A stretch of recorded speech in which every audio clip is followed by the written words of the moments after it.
गौरी पुत्र गणेश भगवान की जय। ओम नमः शिवाय। बोलिए श्री शंकर पार्वती भगवान की जय। आज भाद्रपद मास के शुक्ल पक्ष की तृतीया तिथि है और दिन सोमवार है। आज भगवान शिव और माता पार्वती के अमर प्रेम का प्रतीक हरितालिका तीज व्रत है। माता पार्वती ने भगवान शिव जी को पति के रूप में प्राप्त करने के लिए हरितालिका तीज का व्रत किया था। ये व्रत अखंड सौभाग्य को देने वाला माना गया है। महिलाएं आज के दिन अपने पति की लंबी आयु के लिए निर्जला व्रत रखती हैं और कुंवारी कन्याएं भी मनपसंद वर की प्राप्ति के लिए ये व्रत रखती हैं। तो आज मैं आपको सुना रहा हूँ हरितालिका तीज व्रत की बड़ी ही दुर्लभ कथा। इस कथा को पूरा सुनने से हमारी समस्त मनोकामनाएं पूर्ण हो जाती हैं। तो आप लोग बड़ी ही श्रद्धा और प्रसन्नचित मन से इस कथा को पूरा अवश्य सुनिएगा। सूत जी ने कहा, हे सौनक आदि महर्षि गण, मदार के फूलों से सजे हुए केश वाली दिव्य वस्त्रों से विभूषित पार्वती जी को तथा मुंडमाला में सुशोभित शिव जी को जो दिगंबर रहते हैं, ऐसे शिव जी को मैं बार बार प्रणाम करता हूँ।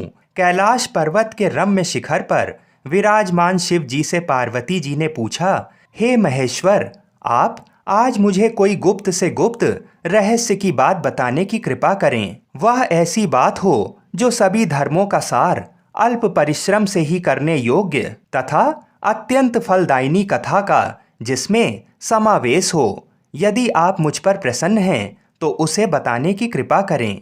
हे प्रभु, मैंने पूर्व जन्म में ऐसा कौन सा तप, दान या व्रत किया था जिसके फलस्वरूप आप जैसे त्रैलोक के अधीश्वर, अनादि और अनंत रूप वाले पति मुझे प्राप्त हुए।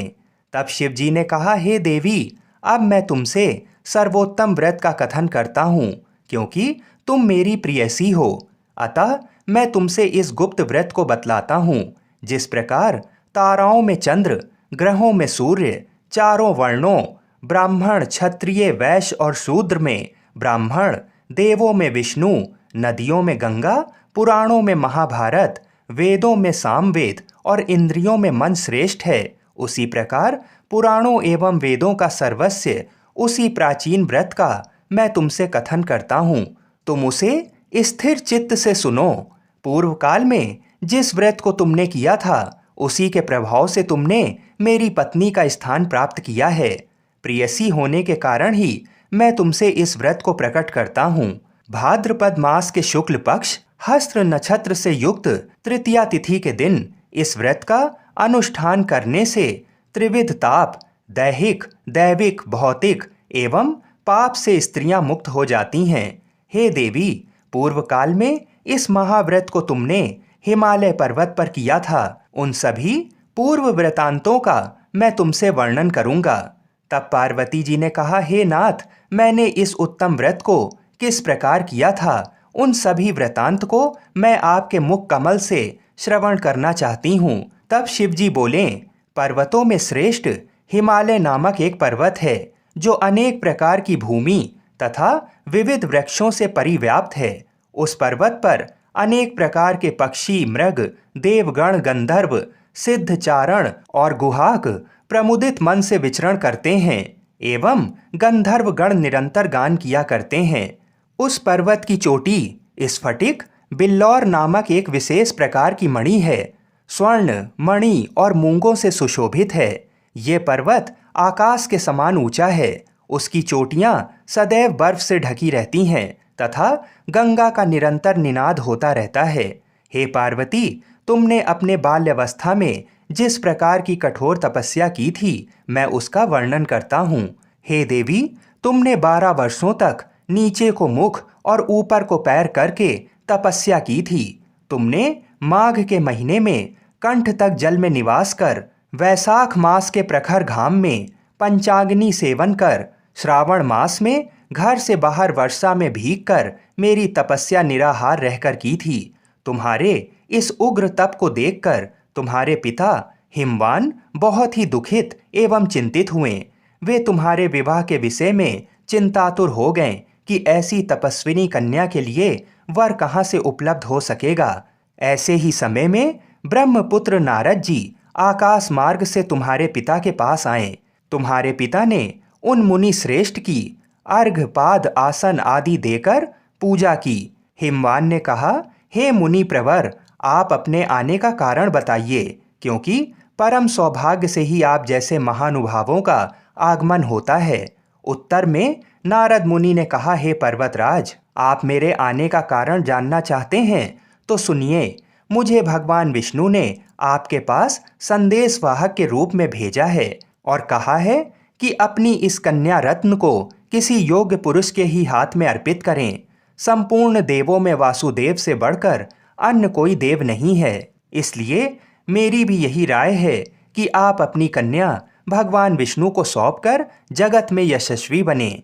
नारद जी की बात सुनकर हिमालय ने कहा, यदि भगवान विष्णु ने इस कन्या को ग्रहण करने की स्वयं इच्छा की है तो मुझे कोई आपत्ति नहीं है, क्योंकि आपकी सम्मति है। इसलिए अब आज से इस संबंध को निश्चित ही समझिए।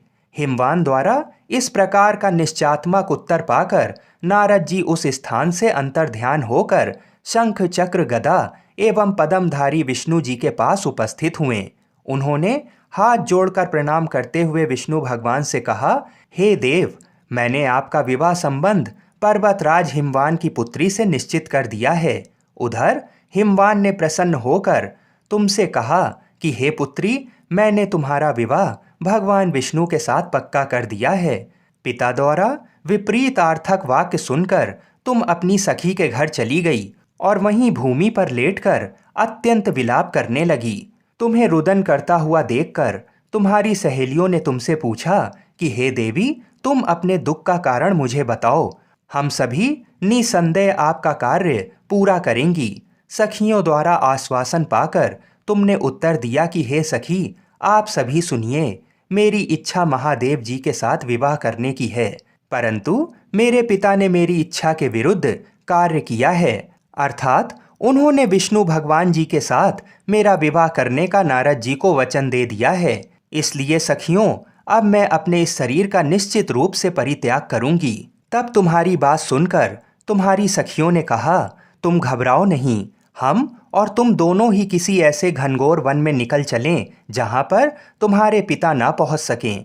इस प्रकार की गुप्त मंत्रणा करके तुम अपनी सखियों के साथ निर्जन वन में पलायन कर गई। तदनंतर तुम्हारे पिता हिमवान ने पास पड़ोस के प्रत्येक घरों में तुम्हारी खोज की, किंतु तुम्हारा कहीं भी पता ना लगा। तुम्हारे पिता ने तुम्हें ना पाकर मन में संदेह किया कि कहीं किसी देव, दानव, किन्नर आदि ने मेरी पुत्री का अपहरण तो नहीं कर लिया है। वे इस सोच में भी पड़ गए कि अब मैं नारद जी को क्या जवाब दूंगा, क्योंकि मैंने उनसे विष्णु जी के लिए पुत्री के विवाह का वचन दिया था। अब मैं उपहास का पात्र बनूंगा। ऐसे सोचते सोचते वे घबराकर मूर्छित हो गए।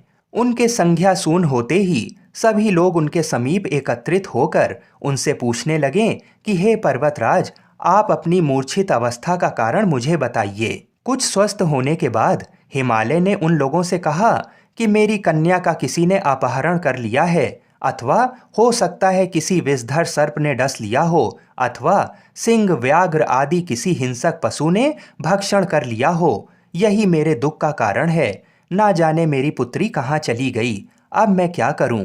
ऐसा कहते हुए हिमालय इस प्रकार कांपने लगे जैसे किसी प्रचंड आंधी में वृक्ष हिलने लगते हैं। तत्पश्चात तुम्हारे पिता तुम्हारी खोज में भयानक जंगल के भीतर अग्रसर हुए। इधर तुम तो पहले से ही अपनी सखियों के साथ उस भीषण वन में जा चुकी थी। उस स्थान पर एक नदी प्रवाहित हो रही थी, वहां एक गुफा भी थी। तुमने उसी गुफा में जाकर आश्रय लिया और निराहार रहकर मेरी बालू की मूर्ति बनाई, जो शिव पार्वती सहित थी। इस मूर्ति की तुमने स्थापना की। जब भाद्रपद मास के शुक्ल पक्ष की तृतीया हस्त नक्षत्र से युक्त आई, तब तुमने उस दिन रात्रि में जागरण कर गीत वाद आदि के साथ मेरा भक्ति पूर्वक पूजन किया। हे प्रिय, तुम्हारे द्वारा की गई उस कठिन तपस्या एवं व्रत के प्रभाव से मेरा सिंहासन चलायमान हो उठा और जहां तुम सखियों के साथ थी उस स्थान पर मैं जा पहुंचा। मैंने तुमसे कहा कि हे वरानने, मैं तुमसे अत्यंत प्रसन्न हूँ। तुम मुझसे अपना इच्छित वर प्राप्त कर लो। तब उत्तर में तुमने कहा कि हे देव, यदि आप मुझ पर प्रसन्न हैं तो आप मुझे पति रूप में प्राप्त हों। मैं तथास्तु, ऐसा ही हो कहकर पुनः अपने कैलाश पर्वत पर आ गया। मेरे चले जाने के बाद तुमने प्रातःकाल नदी में स्नान कर मेरी स्थापित मूर्ति का विसर्जन किया। इतना करने के बाद तुमने अपने सखियों के साथ व्रत का पारण किया। उसी समय तुम्हारे पिता हिमालय भी तुम्हें खोजते हुए उसी जंगल में आ पहुंचे, किंतु वन की गहनता के कारण चारों ओर ढूंढने पर भी तुम्हारा कुछ भी अता पता ना लगा। अब तो वे निराश होकर भूमि पर गिर पड़े। पुनः उठने के बाद हिमालय ने दो कन्याओं को सुप्त अवस्था में देखा। उन्होंने निकट आकर तुम्हें गोद में उठा लिया और रुदन करने लगे। रोते रोते ही उन्होंने तुमसे पूछा कि तुम इस घनघोर जंगल में किस प्रकार आ पहुंची। पिता की बात सुनकर तुमने उनसे कहा कि हे तात, मैं अपना विवाह शिव जी के साथ करना चाहती थी, परंतु मेरी इच्छा के प्रतिकूल आपने विष्णु भगवान से मेरा वैवाहिक संबंध स्थिर कर लिया। इसी कारण रुष्ट होकर मैं अपनी सखियों के साथ ग्रह का परित्याग कर इस भीषण वन में चली आई। हे तात, यदि आप मुझे घर ले जाना चाहते हैं तो मुझे महादेव जी से विवाह करने की आज्ञा दीजिए। मेरा ऐसा ही दृढ़ निश्चय है। तुम्हारे इस दृढ़ संकल्प को जानकर तुम्हारे पिता ने ठीक है कहा और वे तुम्हें अपने साथ घर वापस ले गए। घर पहुंचने पर मेरे साथ तुम्हारा पाणी ग्रहण हुआ। उसी व्रत के प्रभाव से तुमने अचल सौभाग्य प्राप्त कर लिया। मैंने आज तक इस व्रत का कथन किसी से नहीं किया है। हे देवी, तुम अपनी सखियों के द्वारा अपना हरण की गई, इसी से इस व्रत का नाम हरितालिका पड़ा। इसके बाद पार्वती जी ने कहा, हे प्रभु, आपने इस व्रत के नाम का निरूपण तो कर दिया, अब इसके विधान तथा महात्म्य का वर्णन भी कीजिए। इस व्रत को करने से क्या फल होता है तथा इस व्रत को पहले किसने किया था, ये भी बतलाने की कृपा करें। तब शिव जी ने कहा, हे देवी, अब मैं तुमसे इस व्रत का विधान बताता हूँ। सौभाग्य की कामना करने वाली सभी नारियों के लिए ये व्रत करने योग्य है, क्योंकि ये व्रत स्त्रियों का सौभाग्यदायक है। सर्वप्रथम केले के खंभों से एक मंडप का निर्माण करें। तदनंतर उस मंडप को विविध वर्णों के वस्त्रों से आच्छादित कर उसमें सुगंधित चंदन का लेप करें। फिर उसमें पार्वती सहित मेरी बालू की मूर्ति बनाकर स्थापित करें और शंख, भेरी, मृदंग आदि बाजों को बजाकर विविध प्रकार के सुगंधित पुष्पों एवं नैवेद्य आदि चढ़ाकर मेरी पूजा करें। पूजन के बाद उस दिन रात्रि में जागरण करें। सुपाड़ी, जामुन, मुसम्बी, नारंगी आदि का भोग अर्पित करें। नारियल के जल से अभिषेक करें। 5 मुख वाले शांति स्वरूप एवं त्रिशूलधारी शिव को मेरा नमस्कार है, ऐसा कहकर नमन करें। नंदी, भृंगी, महाकाल आदि गणों से युक्त शिव को मेरा नमस्कार है तथा सृष्टि स्वरूपिणी प्रकृति रूप शिव की कांता पार्वती को मेरा नमस्कार है। हे सर्व मंगल प्रदायिनी जगन्मय शिव रूप कल्याणदायी के शिव रूपे शिवे, शिव स्वरूपा तेरे तथा शिवा के निमित्त एवं ब्रह्मचारिणी स्वरूप जगतदात्री के लिए मेरा बार बार प्रणाम है। हे सिंह वाहिनी, आप भवताप से मेरा त्राण करें। हे महेश्वरी, आप भवताप से मेरा त्राण करें। हे माहेश्वरी, आप मेरी संपूर्ण इच्छाएं पूर्ण करें। हे मातेश्वरी, मुझे राज्य, सौभाग्य, संपत्ति प्रदान करें। इस प्रकार कहकर मेरे साथ तुम्हारी पूजा स्त्रियों को करनी चाहिए। विधिवत कथा श्रवण करने के पश्चात सामर्थ्य के अनुसार ब्राह्मण को अन्न, वस्त्र एवं धन प्रदान करें। तदनंतर भूयसी दक्षिणा देकर संभव हो तो स्त्रियों को आभूषण आदि भी दें। इस सौभाग्यवर्धिनी पुनीत कथा को अपने पति के साथ श्रवण करने से नारियों को महान फल की उपलब्धि होती है। हे देवी, इस विधि से जो स्त्रियां इस व्रत को करती हैं उन्हें 7 जन्मों तक राज्य सुख एवं सौभाग्य प्राप्त होता है। व्रत के दिन जो नारी अन्न का आहार ग्रहण करती है वह 7 जन्म तक संतानहीनता एवं विधवा होती है। जो स्त्री उपवास नहीं करती वह दरिद्री, पुत्र शोक से दुखी एवं झगड़ालू होती है तथा नरकवास करके दुख भोगती है। जो नारी इस व्रत के दिन भोजन करती है उसे सूकरी, दुग्ध पान करने से सर्पिणी, जल का पान करने से जोंक अथवा मछली, मिष्ठान भक्षण करने से चींटी आदि योनि में जन्म लेना पड़ता है। अनुष्ठान की समाप्ति पर नारियों को चाहिए कि वे चांदी, सोने, तांबे अथवा इन सभी के अभाव में बांस की डलिया में वस्त्र, फल, पकवान आदि रखकर दक्षिणा के साथ ब्राह्मण को दान करें। अंत में दूसरे दिन व्रत का पारण करें। जो नारियां इस विधि से व्रत का अनुष्ठान करती हैं वे तुम्हारे समान अनुकूल पति को प्राप्त कर इस लोक में सभी सुखों का उपभोग करती हुई अंत में सायुज्य मुक्ति प्राप्त करती हैं। इस कथा के श्रवण कर लेने से ही स्त्रियां हजारों अश्वमेघ यज्ञ एवं सैकड़ों वाजपेयी यज्ञ के करने का फल प्राप्त करती हैं। हे देवी, मैंने तुमसे इस सर्वोत्तम व्रत का कथन किया जिसके करने से करोड़ों यज्ञ का फल सहज ही प्राप्त होता है। अतः इस व्रत के फल का वर्णन सर्वथा अकथनीय है। आइए अब मनोकामनाओं को पूर्ण करने वाली भगवान शिव और माता पार्वती की बड़ी ही दुर्लभ कथा को सुनते हैं। एक बार की बात है, माता पार्वती शिव जी को पति रूप में प्राप्त करने के लिए घोर तप कर रही थीं।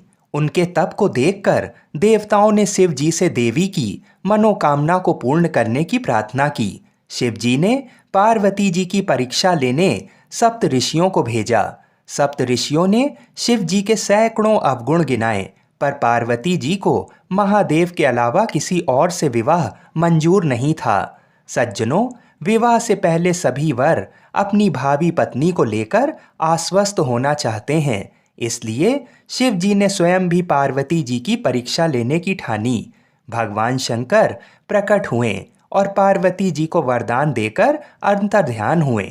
इतने में पार्वती माता जहां तप कर रही थीं, वहीं पास में तालाब में मगरमच्छ ने एक लड़के को पकड़ लिया। लड़का जान बचाने के लिए चिल्लाने लगा। पार्वती जी से उस बच्चे की चीख सुनी नहीं गई।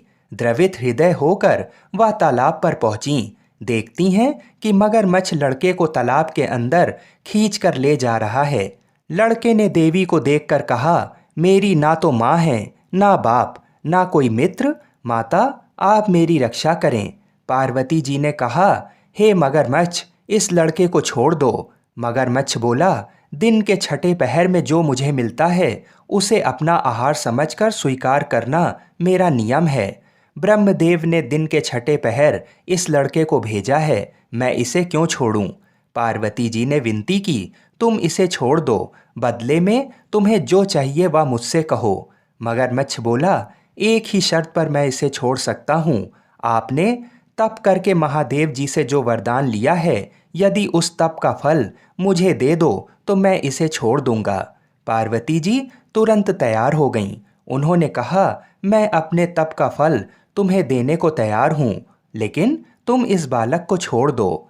मगरमच्छ ने समझाया, सोच लो देवी, जोश में आकर संकल्प मत करो। हजारों वर्षों तक जैसा तप किया है वैसा देवताओं के लिए भी संभव नहीं है। उसका सारा फल इस बालक के प्राणों के बदले चला जाएगा।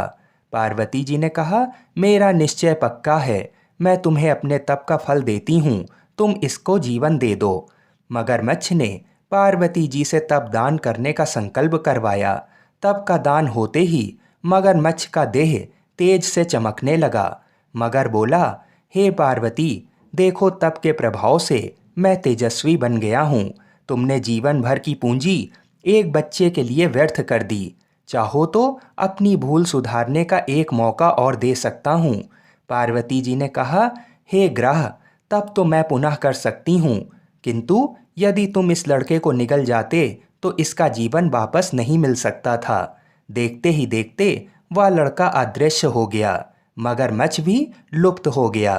पार्वती जी ने विचार किया, मैंने तप तो दान कर दिया है, अब पुनः तप आरंभ करूंगी। पार्वती जी ने फिर से तप करने का संकल्प किया।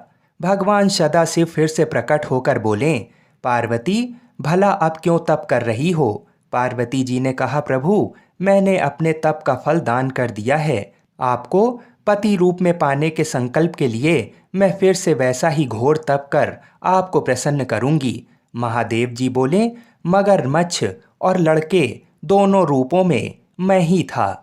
तुम्हारा चित्त प्राणी मात्र में अपने सुख दुख का अनुभव करता है या नहीं, इसकी परीक्षा लेने को मैंने ये लीला रची थी। अनेक रूपों में दिखने वाला मैं एक ही हूँ।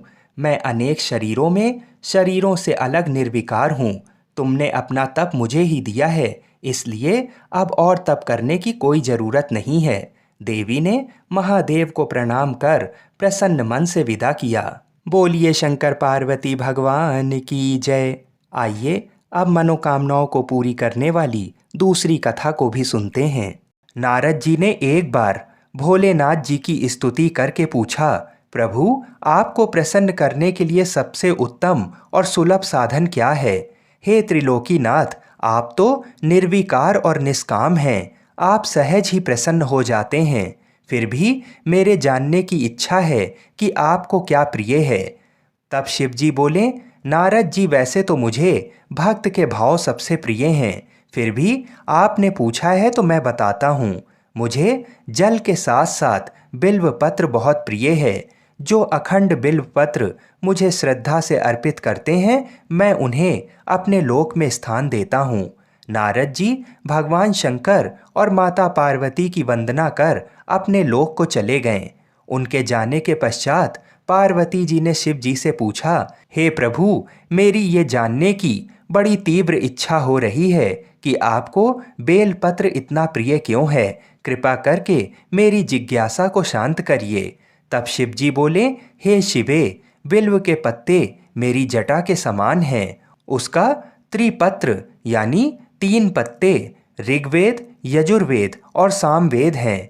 शाखाएं समस्त शास्त्र का स्वरूप हैं। बिल्व वृक्ष को आप पृथ्वी का कल्प वृक्ष समझें, जो ब्रह्मा विष्णु शिव स्वरूप हैं।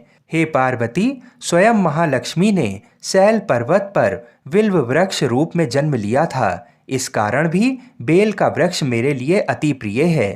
महालक्ष्मी ने बिल्व का रूप धरा, ये सुनकर पार्वती जी कौतूहल में पड़ गईं। पार्वती जी कौतूहल से उपजी जिज्ञासा को रोक ना पाईं। उन्होंने पूछा, देवी लक्ष्मी ने आखिर बिल्व वृक्ष का रूप क्यों लिया? आप ये कथा विस्तार से कहें। भोलेनाथ ने देवी पार्वती को कथा सुनाना शुरू किया। हे देवी, सतयुग में ज्योति रूप में मेरे अंश का रामेश्वर लिंग था। ब्रह्मा आदि देवों ने उसका विधिवत पूजन अर्चन किया था। इसका परिणाम ये हुआ कि मेरे अनुग्रह से वाणी देवी सबकी प्रिय हो गईं। वह भगवान विष्णु को सतत प्रिय हो गईं। मेरे प्रभाव से भगवान केशव के मन में वाग देवी के लिए जितनी प्रीत उपजी हुई, वह स्वयं लक्ष्मी जी को नहीं भाई। लक्ष्मी देवी का श्री हरि के प्रति मन में कुछ दुराव पैदा हो गया। वह चिंतित और रुष्ट होकर चुपचाप परम उत्तम श्री शैल पर्वत पर चली गईं। वहां उन्होंने तप करने का निर्णय किया और उत्तम स्थान का चयन करने लगीं। महालक्ष्मी ने उत्तम स्थान का निश्चय करके मेरे लिंग विग्रह की उग्र तपस्या प्रारंभ कर दी। उनकी तपस्या कठोरतम होती जा रही थी।